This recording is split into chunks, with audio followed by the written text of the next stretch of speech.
everyone. Welcome to the Distilled Spirits Council Ask the Experts webinar series. I'm Amy Carter, the Vice President of Member Services and Business Development here at the Distilled Spirits Council of the United States, also known as DISCUS. Thanks so much for joining us today. We're recording this webinar so it will be available later on the DISCUS YouTube channel, and we'll make sure you all get the recording of it. But before I welcome our speakers and before we dive into today's topic, I want to read the DISCUS antitrust policy statement. So we want to everyone should refrain from discussing or exchanging information relating to pricing, marketing or sales plans, costs or confidential plans regarding output or production. We want to not refrain from talking about boycotting in their company or recruiting or hiring another's employees or salaries or wages or benefits. We also want to refrain from talking about any other competitively sensitive or proprietary business. That housekeeping out of the way, for those of you who may not know much about DISCUS, we're the leading voice and advocate for our members and the distilled spirits industry overall. We provide a wealth of education, resources, data, services, etc., just like this webinar series that we're doing. And this webinar series aims to educate and to share relevant trends, ideas, resources, discussions, opportunities with DISCUS members and anyone interested in the distilled spirits industry. Our recent webinars are available on the DISCUS YouTube channel, and they range really from topics like e-commerce. We featured Reserve Bar recently, consumer foot traffic for 2024 with Placer AI. Earlier for Global Earth Day, we talked about sustainable closures with Talus, Trace One, insights on global regulatory compliance.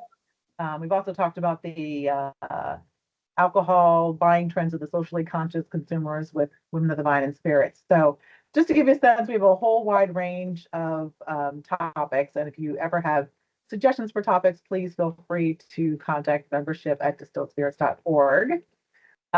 Today, we're focusing on two critical elements to launching and growing a successful brand.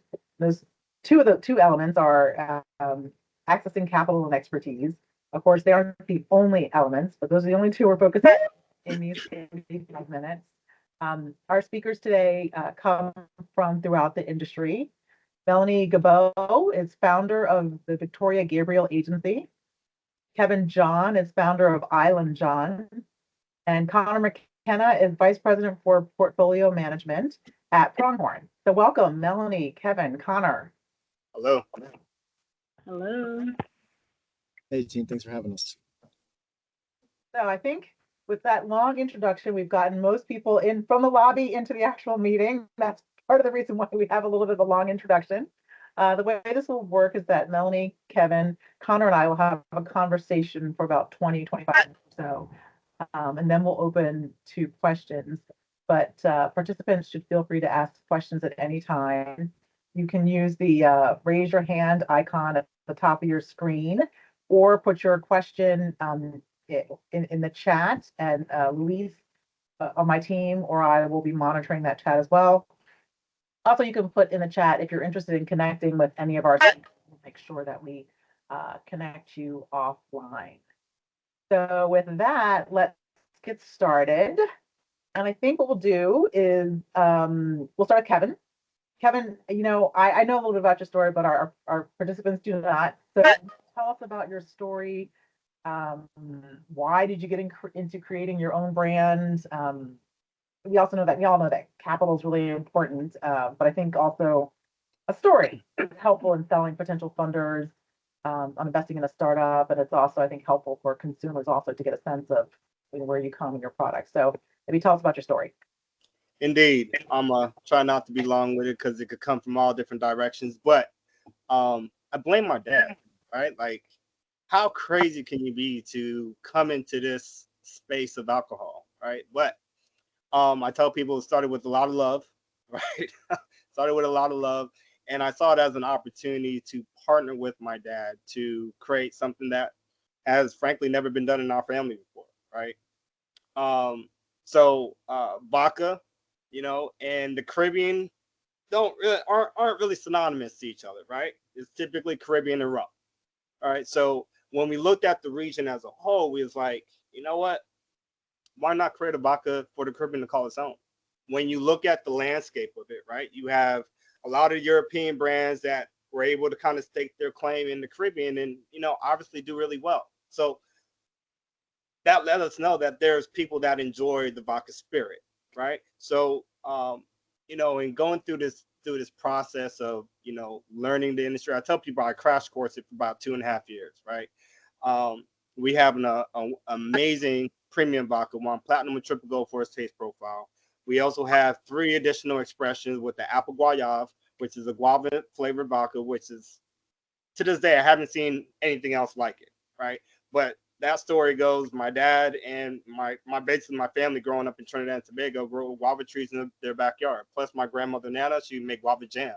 So it just, when my dad called me up with that story, I was like, you know what, Dad, that's on brand, because he was throwing everything else at me. But Mango Peach, it's also a celebration of me and my dad coming together, right? Creating this family brand, Caribbean born, American made. I was born here in America, but it speaks to our family building this brand. And then the latest expression, which is very nostalgic to me specifically, growing up in the Caribbean household, as you know, during the holidays specifically, coconut shreds and vanilla extract are the 2 main ingredients they're using in making sweetbread, coconut drops, pastries, so forth, right? And so I called our master blender up, Theo, at the time, and I was like, Theo, let's combine the flavors, man. Let's, what can you come up with? So we did, and it turned out amazing. I happened to be doing an in-store promo during the holidays and found out that although I have this nostalgic feeling, that SKU, we're basically the only SKU that combines both flavors together from a vodka category, right? I've never seen any other brand do it from, they have a coconut SKU and they have a vanilla SKU, but they haven't blended the 2 together. And ours is specific in that way just because it ties back to our heritage and so forth. So Alan John has been a journey for sure. So I'm glad you mentioned that you were from Trinidad, or your family hails from Trinidad and Tobago.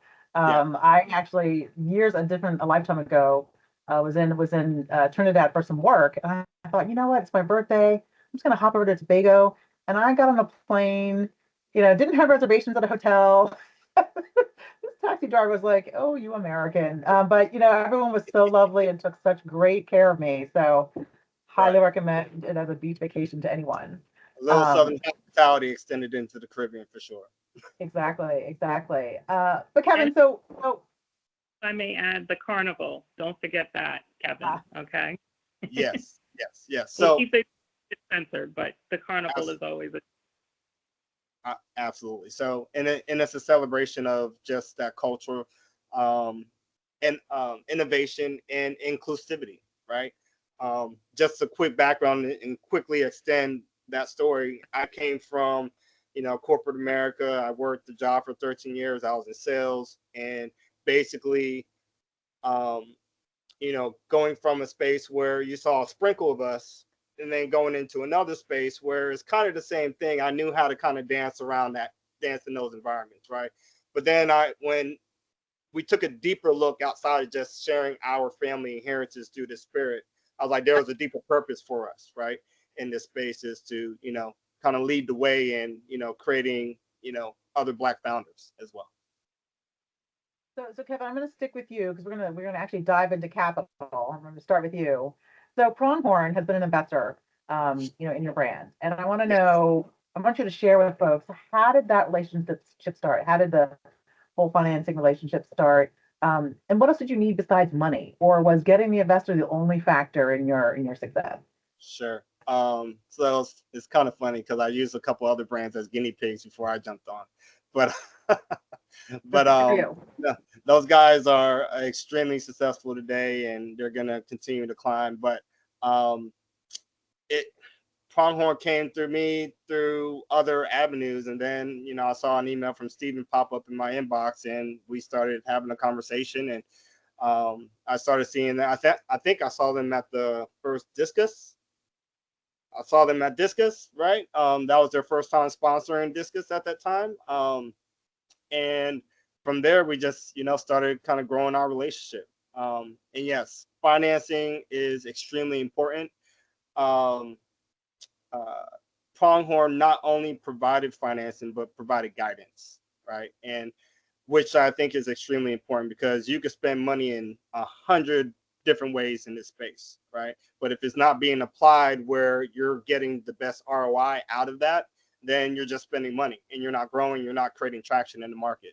And so what Pronghorn brings to the table is they give you toolkits that you could tap into to be able to say, all right, well, instead of creating all this guesswork for you, we're going to say, go in this direction. Here's where you could create some traction for your brand if you go and work it, right?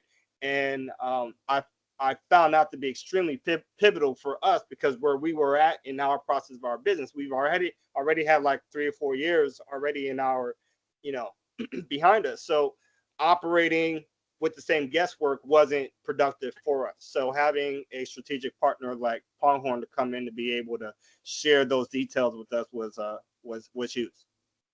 Yeah, that's really fantastic. I think that's great for people to know that, yeah, capital money is great, but the expertise is equally as important. And I want to thank you for plugging the Discus conference where you all met. There's no kickbacks for that. But anyway, we do appreciate that. And if anybody has questions about Discus or the Discus conference, which is open to people in the industry or whoever, you can just email us at membership@distillspirits.org. In any case, I'm going to switch gears to Connor, since this is a nice sort of segue, since we were talking about Pronghorn. Yeah. So Connor, when you and I connected, I said that I specifically wanted to do a webinar around Juneteenth, which celebrates an important milestone in U.S. history, which of course is the freedom of the final enslaved people in this country. Some of our members may have seen Pronghorn presence at our last few conferences. Can you take a moment to share exactly what is Pronghorn and the mission of the organization? I feel like Kevin just gave us the best commercial, so maybe I can pass on this one. But thank you all for the opportunity to present today. I'll Pronghorn at a high level is we were conceived in 2020 in the wake of George Floyd's murder and have officially launched in 2022. We're about to launch our second year of full operations, and with a really clean and simple mission of building an effective and sustainable engine of diversification. So we're starting with spirits and we're starting with the Black community. But the idea is to build this business model in an open code sort of way so that it can be copy and pasted and continue to be an effective engine of diversification across the country and across the world. For our mission specifically, we're heart-led, but we're very fact-based. And we have two main avenues to which we're trying to accomplish this. On one side is directly addressing the lack of representation in the employment workforce. So this is a 2022 stat, but while Black Americans were 12% of the consumer base of spirits, the community was only 8% of the workforce and 2% of the executives. So there's a clear mismatch in terms of the industry employment actually representing the consumers that it serves. So one side of our business is looking to directly right-size that. And that is not just working across the 3 tiers and wonderful partnerships with Discus, but that is also doing a ton of work with HBCUs and talent, junior, mid-level, and executive talent in other adjacent industries to try and build networking community and trying to bring in over 1,800 individuals to U.S. Spirits, which again is a number that was picked because it will right-size representation within the industry. The other side of the business, which is what we're here to talk a little bit more about today, is focusing on the entrepreneurial pipeline. So our team is structured like a traditional venture capital fund, but we're as close to a strategic investor as you can find. We invest not just capital, but what we call our supercharging services. So with every brand that we invest in, we have a team of subject matter experts and operators with well over 100 years of experience that go to work on behalf of those brands. And as Kevin was outlining before, trying to figure out where that founder is in their journey. And we'll talk about this later in the conversation, right? But the challenges never stop, right? It's like parenting. The problems just change. And I learned that lesson painfully every day with my own children. But we find the founders where they are in their journey, and we look to identify what that roadmap is for success. What are the major obstacles? What are the major opportunities that are facing you in the horizon? And what are some fact-based, data-driven decisions that we can help try and maximize your opportunities of success? That's great. Connor, I know you touched on this a little bit, but so what are some things what are maybe the top three things that Pronghorn looks for in a brand? And also what are some strategies that Pronghorn uses to find brands that might have potential, that you think might have potential? Or what are some strategies that brands should think of when they're seeking investors or funds? Sort of what are your top two do's and don'ts? Oh, yeah. Great question. So I'll caveat and say that not all investors are alike. We're a bit of a unique model, and we invest heavily in supporting our brands outside of the checks that we write. So my answers are a little more tailored to that broader partnership model. Key point being, no two investors are going to look for the same exact thing, but there are some common truths that I can recommend and suggest.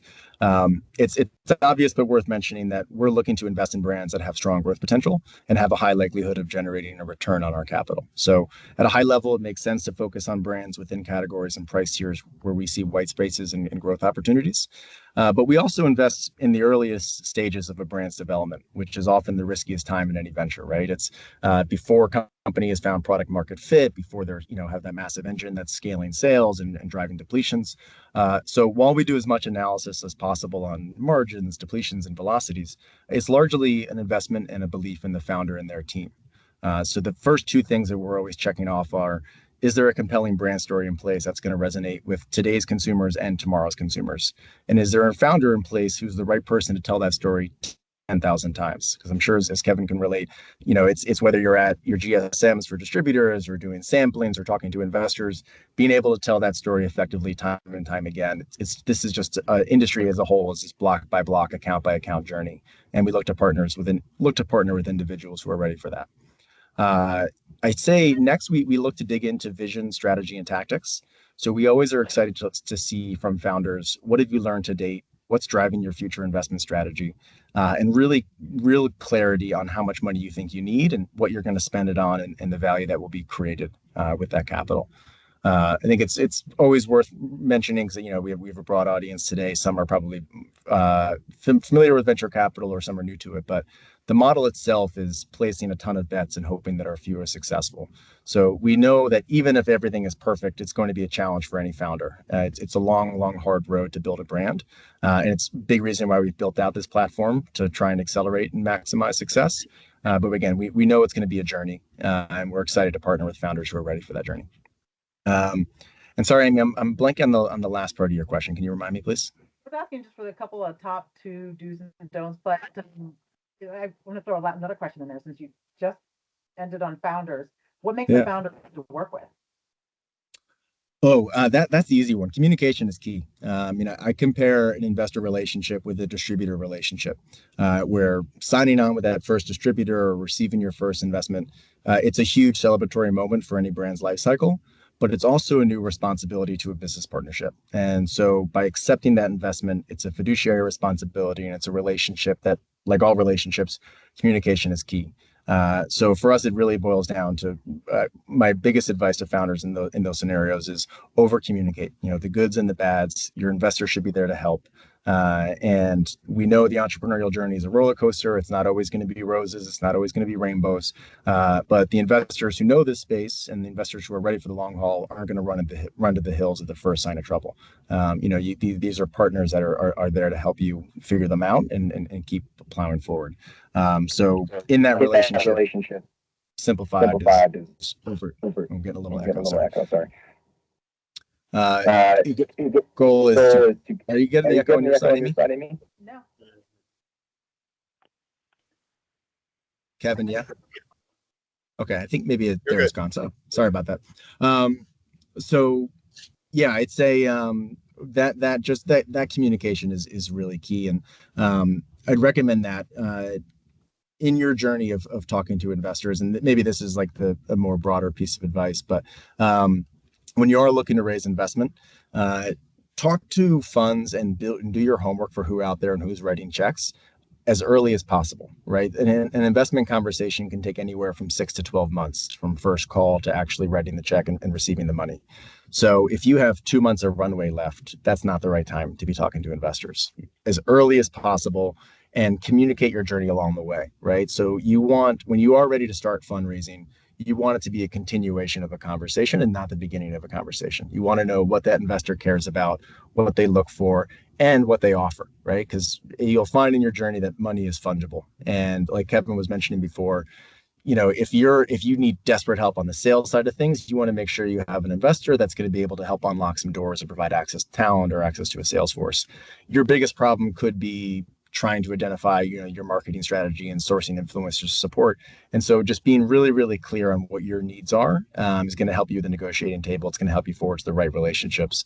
So yeah, I think that's a key one. And then I think maybe we get into this a little bit later down the road if there's any more specific questions on it. But there's such thing as being an investable company that's beyond having a great product and having great performance, right? Making sure you have it's the unsexy side of the business, but having robust financial management processes. Every investor, no matter what, is going to want to have reliable information on what are you using the money on, how are you growing, how is the business performing. So making sure whether it's a bookkeeper or someone in-house, you have someone who's helping you with that. Having your company structured in a legal way that's ready to accept investment. So making sure there's an operating agreement in place, making sure you have counsel who's really well-versed in corporate securities law. These things can get complicated in a million different ways, and there's no one way to structure an investment. So make sure that the terms that you're being presented to you by your investors, you're comfortable with what they really mean and what's going to define that business relationship. And then I think that's that is all homework you can do in advance, and a key part of what Pronghorn has a couple initiatives. For companies that we do invest in, we're looking to make sure that we're helping set up for success for future investment, because we know we're not going to be the only checks that are written. But we also have a community called the Rising Herd, where we're trying to create this network and know-how available. It's just incredibly important to do your homework as early as possible and know that journey that you're signing up for. So we do have a question in the chat. But before I get to that question, I just want to say, we work very closely. Pronghorns is a partner member of Discus, and we're thrilled to engage with you all. And I do know that Pronghorn, a lot of Pronghorn employees use the Discus Academy courses also. So if anybody has, and so Discus Academy courses are things for people like me who are new to the industry, and it's focused on the industry fundamentals. What does 3-tier system mean? All the way to leadership development and everything in between. So when Connor talked about if you need sales and marketing help, compliance help, or how to set up your sales team, or how to be compliant in your marketing, we've got sessions and courses and certificates on that. There's actually a legal component to it as well. And we, very similar to Pronghorn, we have some partner members who are in the legal field as well. So if anyone out there has questions or maybe wants to try and connect with any potential partners or folks that might have expertise or what have you, can just certainly email membership@distilledspirits.org, and we can just connect you with some of our partners on that. But so let me get to the question that's in the chat, because this person's been very patient. How does an emerging brand start a conversation with Pronghorn? Do you accept submissions? I would say come to the Discus conference, but and there's other ways too, Connor, I'm sure. Yeah, this is probably the easiest question of the day. Head to www.pronghorn.co, not com, and on our site we have a submission window for any founders who are looking to start up a conversation, and so that information flows to our team, and we'll reach out and start building the relationship from there. But then maybe it's through this invite or going forward as well. Pronghorn is in a lot of places in this industry, and we're a small but mighty team. So if you connect with one of them, any one of us, they'll make sure they pass your contact information over to the right team. So Kevin, I know I had a question for you, but I'm going to bring Melanie in. So I might get to my last question for you in a bit. But Melanie, bringing you in. So you were at MHW for some years. It's MHW, for those of you who don't know, is a beverage alcohol importer, distributor, service provider. And Melanie, you led the marketing department and worked with the CEO on bringing in a new brand. And so, but now you run your own consulting business, helping brands launch and developing strategies, helping them develop strategies to get to market. So I want to start with you. My first question to you is, how do you get the right parties involved? Like, what did a global brand like MHW look for? And what do you tell your clients in today's environment, which is very different? And then second, I want to get your take on whether money is enough, but you can get to that in a second. How appropriate. We're talking about expert subject matters, and that's what I am. I've been in the industry for well over 19 years and have now started my own agency the last 4 years. So when I'm actually working with a client on go-to-market strategy, it's important in terms of understanding the client's goal and then aligning it with a compliant go-to-market strategy. They're necessary components in terms of launching, and I make sure I do a lot of housekeeping and education with the brands that I'm working with. I do an audit. We run through a basic setup just to make sure they have a proper structure. A lot of brands who are entering the market, they don't even have the right TTB license, or they're not licensed, or they have a relationship with a distillery, but they don't realize it's a royalty relationship and that they don't own their formula. I mean, the list goes on in terms of some of the things that I've come across. So I identify what is the company structure, what are they looking to do, and then I bring in the experts in those areas. So if there's an issue with licensing, if there's an issue with trademark, I specifically refer a beverage alcohol attorney, a beverage alcohol trademark attorney. You have a lot of people who are coming into the industry who are from outside the industry and feel like they can use their entertainment lawyer, or they can use, a bookkeeper who has handled, finances for another industry. And this industry is very complex, very heavily regulated, and there's a lot of nuances that you don't necessarily think about. One other important thing I also review is insurance. A lot of brands, small brands, don't have the proper insurance for their company, let alone the product itself. And so those are things that need to be discussed. Fast forward, it's all about presentation. You have brands that need graphic design, website creation, branding strategy, PR connections, and all of that I've built and amassed a great network over the years, and will, work with the client to help them meet with the vendors, source those vendors out, and have those specific conversations. More importantly, I also look at the pricing. I don't think brands pay enough attention to what the competition is versus what their COGS are versus what are the percentages and margins needed for each tier, so that you can be attractive in the wake of an acquisition. And are you profitable? Do the numbers make sense? And you'd be surprised about how many people love to enter this industry and look at it as attractive, but they don't do the homework to come in, and they don't realize the amount of capital that's needed to sustain. Even if you are regional, you need capital, and you need the expertise, and you need to do the homework to make sure that you can be in the market for a long term. This is not like a 6-month business or a year. You will lose your home very quickly if you don't do things correctly. Oh, yes. Kevin, I know you've been around the block and you understand, and that's why it's important to know who the key players are, to do your homework. A big thing for me too is the compliance and logistics. It's about scaling. Everyone thinks that they can go get their own licenses and they can manage that, but if you're a lean company, how can you be the creator? How can you be the seller? How can you be the finance person collecting on invoices, and now have to worry about, are you reporting to the state correctly? Do you have the proper licenses? I mean, the list goes on and on. So you try to definitely prove the concept and the foundation of what they're looking to grow, to make sure that they can focus on the right things. So there's a lot of education that basically takes place on my part, and those are just some of the basic housekeeping things that I would review with the client.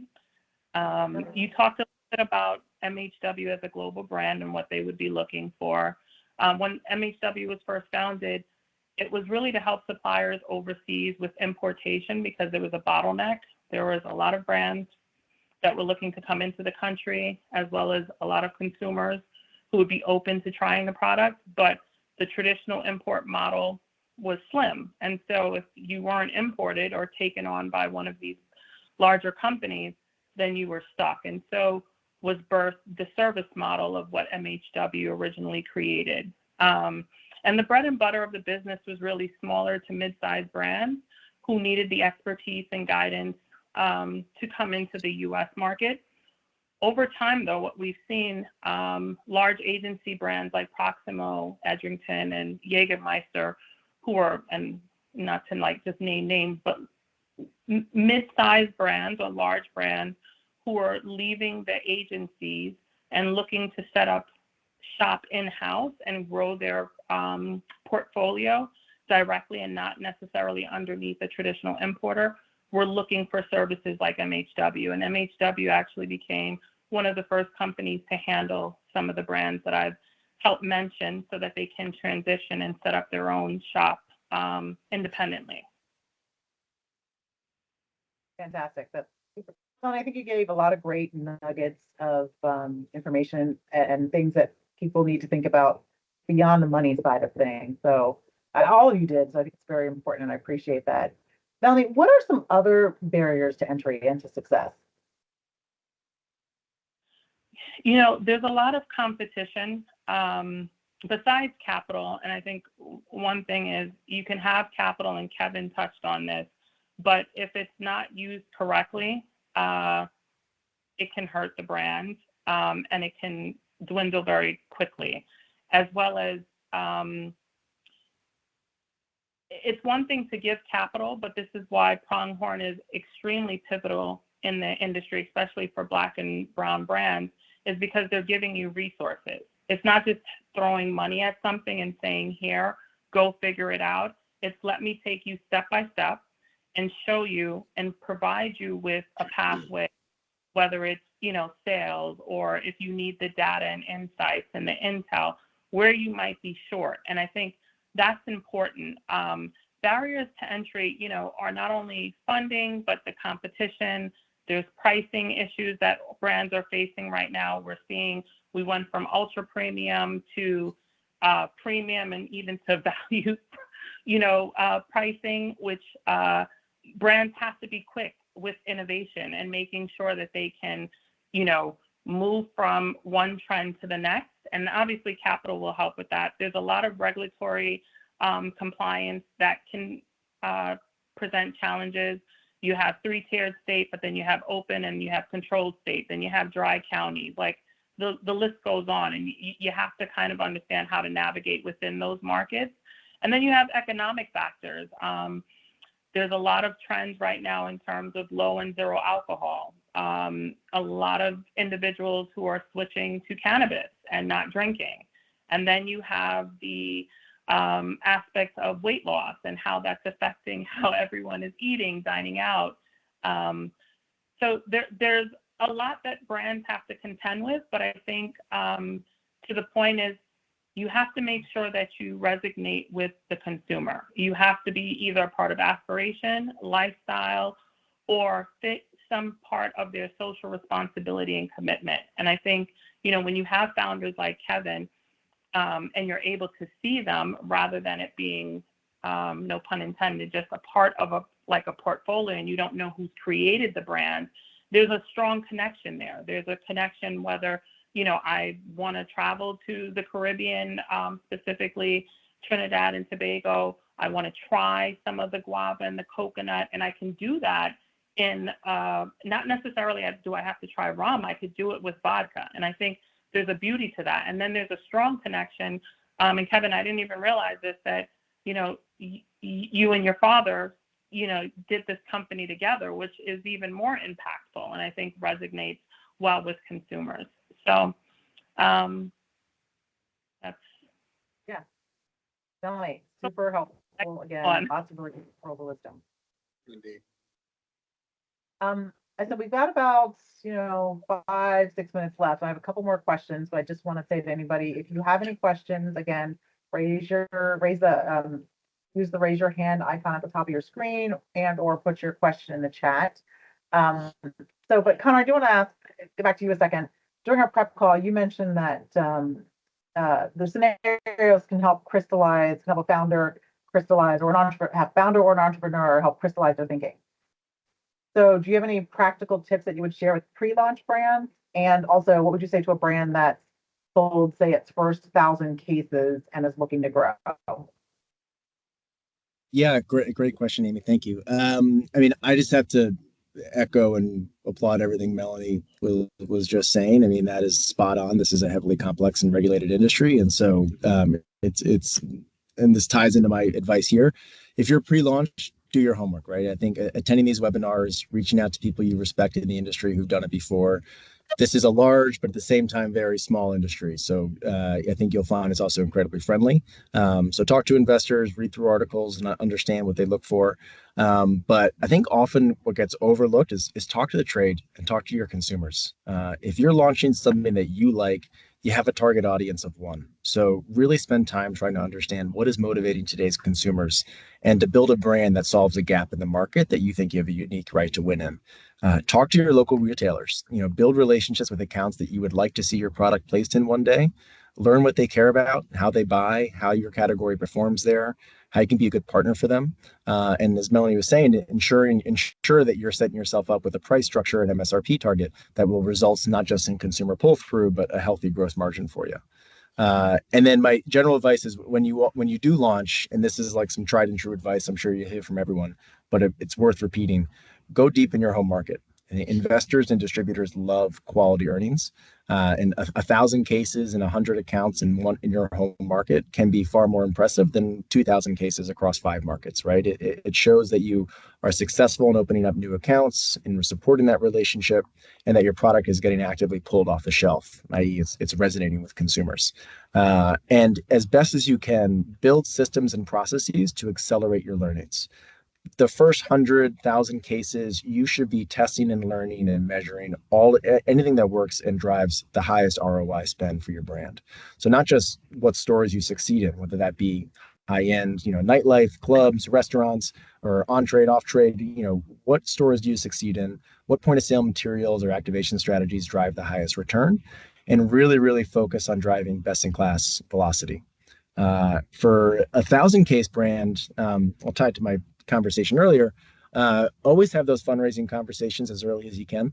Again, investments can take anywhere from 6 to 12 months, if not more. So put yourself in a position to have those relationships ready when you need them.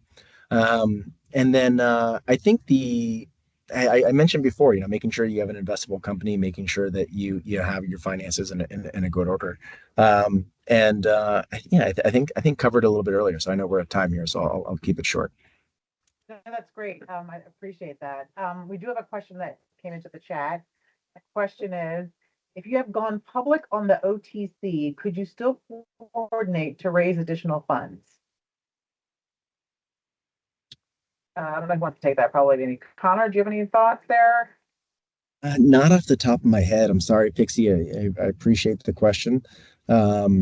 But I think this is gonna if you're a publicly traded entity, it can be challenged. I mean, this is more of like a corporate securities law, and let me firmly stay in my lane as not a lawyer. But so I'd find good advice, but yeah, I think I wouldn't chat GPT it. I would find someone who has experience in this space. No, Pixie, if you are interested, we can connect you to our partners. Maybe one or two of our partner members that actually I think can answer that question or direct you to some resources or so. We can follow up offline about that. Okay, great. I'll follow up with you offline about that. So we got another few minutes. I want to ask. So back to Kevin. 2 things. How's it been working with Pronghorn since you're a founder? And then what's next for you and Island John? Kevin, you want me to jump out for a few minutes? No, Connor, you're fine. You're fine. No, it's been great working with Pronghorn, honestly. To be able to have a strategic partner that could just be a sound wall, right? Because we're founders out here, we're on the grind, and to have built relationships within their organizations is tremendous, right? So, but also, Connor, hats off to you and the team for being flexible in how you guys engage with us and what we need to ensure that we're successful, right? So watching them be able to pivot in ways that, is this working? Is this not working? You know what I mean? Like, let's go with what's working and let's compound that. I've been watching it from afar. So hats off to you guys. I don't know what goes on in the conference room, but I'm sure it somewhat goes like that, right? But to Connor's point, when he mentioned, going deep, for Island John, it's always about going deep, right? I tell people, it's like, Georgia's our largest consumption state to date. And I tell them, if we stop doing everything we're doing today, it'll take at least 2 to 3 years for Island John to go away because of the work and the depth we've built in the marketplace, right? And so for what's next for us is, we continue to go deep in the markets that we're in. Tennessee may be on the horizon for us, but ultimately, again, our goal is to continue to, do what works for us and where we're getting the best results. And that's going deep. Okay, great. So lightning round, since we got like 2 minutes left. Melanie, Connor, what's the one thing you would leave people with, or what is the one thing that keeps you up at night related to the industry? The one thing I'd like to leave everyone with, just to quickly respond, is if it weren't for Kevin, if it weren't for all the founders on this call, we wouldn't exist. So thank you so much for the work that you're doing.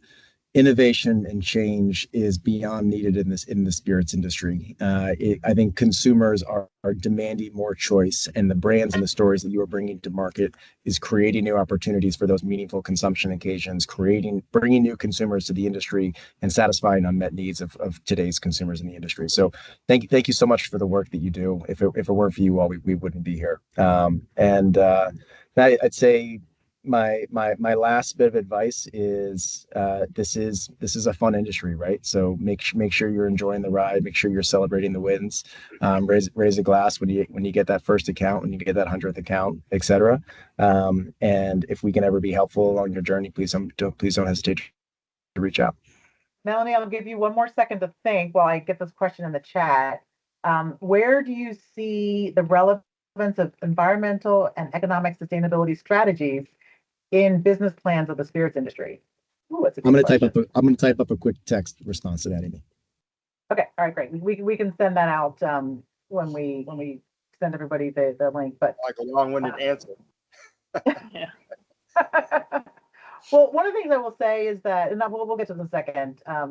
The environmental and economic sustainability strategies are really important. I'm new to this industry as of October 2023, and I was surprised to see how much sustainability and environmental issues and concerns are ingrained fun in this industry. And in a second, I can give you some more resources there, but I do want to give Melanie a chance to respond to any, like, what's one thing that keeps you up at night, or the one thing you'd leave with everyone. I would say, brands continue to be authentically you. The industry thrives off of innovation, and I think beverage alcohol is a unifier for our country, as well as, music and food. And so this is why I'm passionate about helping entrepreneurs succeed and do things the correct way, and use the money properly. Don't do the launch parties. Focus on driving deep and investing in, whether it be fractional, advisors, but also in brand ambassadors and supporting the accounts and making sure you are helping them build their business. It's not about what they're going to do for you. It's what you're going to do for them, and be good business partners. Fantastic. I want to thank Connor, John, Kevin, Melanie. Kevin, I keep wanting to call you Island John, first of all. Or It's all good. It's all good. Thank you, Connor, Kevin, Melanie, for lots of really great insights. Really appreciate it. For everyone, obviously, you see their contact information is available on the slide. These slides will also be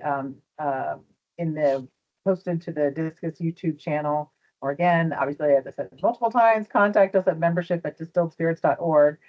Before I close, I just want to remind everyone of some other free upcoming Discus webinars. June 25th, so I guess that's next week.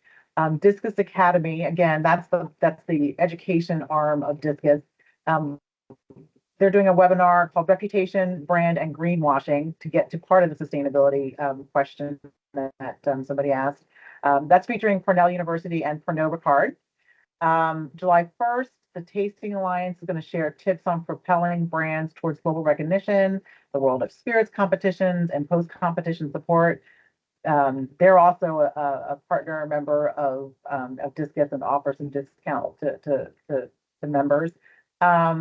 And then on July 17th, the Environmental Protection Agency, EPA, their Energy Star lead for the alcohol beverage industry is going to do a webinar on Energy Star and distilleries. So we probably all know about the Energy Star designation for our household appliances, like our refrigerators and things like that. Well, EPA also awards the certification to distilleries, and they're going to share a bit about the process as well as cost savings that can be achieved by energy efficiency. So even if you aren't in a distillery, I think some of the cost savings information will be useful to you as well. And actually, Discus Academy does have an entire series of entire course, but you can also an entire, I think, certificate, but you can also take individual courses on sustainability and the industry. So we'll include that information in the information that we send out to all registrants.